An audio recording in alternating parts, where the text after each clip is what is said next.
Morning, sir. Good morning. Thanks for the welcome. Alright, man. happy anniversary. Happy anniversary. Magtatayo pa kayo ng maraming branch. Batangas Rally namin on July 18th. Yeah, from the bottom of my heart, from Philippine Motorcycle Producers and the Ikot ko lang. So, ito yung line-up natin ngayon. Yung kaway-kaway kayo dyan. Kaway-kaway. And just like that, 5th year na po ang Motorclide Training Center. Anniversary ride po to. Very usual nilang ginagawa. Every year may anniversary ride. This is the very same day, July 9, na kung saan nila nilaunch ang Motorclide Training Center. Marami pong nangyari. Marami na pong nadagdag. At ito po mga lineup natin ngayon. Marami tayong mga kasama dito sa anniversary ride na kung saan kami papunta sa Hilton para sa breakfast anniversary ride. Yes, sir. Well, let me invite everybody kung meron kayong oras, meron kayong panahon, or dapat yung paglaanan ng panahon, especially sa mga riders kasi meron tayong program ngayong Sabado, July 11 sa Motorclide Compound sa San Tomas, Batangas. Eto po yun. Again, it's an open house, open to all po sa July 11 ng Motorclide Compound to celebrate their 5th year anniversary. Merong short program doon, may test ride, may mga riding gear sale, may mga raffle at free giveaways. Yes, sir. And finally, nasa Hilton na tayo, Manila. Newport World Resort. Yes, sir. So, dito kami mag-breakfast ride. Yes, sir. Hey, Coach. Yes, sir.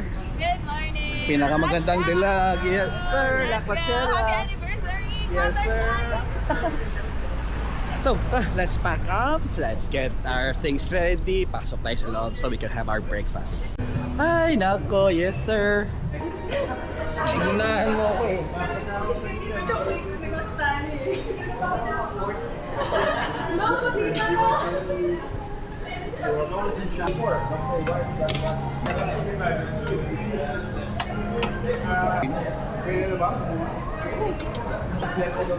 Harry boy! My God! Ilang taon tayo nila kita? Siyang taon. So, ito yung kakainin natin, men. Nagalaw, nandyan sila. So, sa madaling salita, Okay. So it's 5th year na ng Motorclide. So I'm very iyak na ako ito. Iyak na yan. Hindi na ako magkakwento ng pinagbulan natin, parang naka-record na every year. Happy birthday! Happy birthday! Happy birthday, Kuya Raymond! Ang wish ko na to para sa Motorclide. Una-una papatiin ko ng happy 5th anniversary. Yes, sir. Yung Batangas Rally namin on July 18th. No, next week na yan. So, may trabaho po kayo, Sir Cesar, ha? Pag-uwi po sa And just like that, pauwi na po kami and see you on Saturday sa Motorclide Compound sa Santo Tomas, Batangas. Ciao!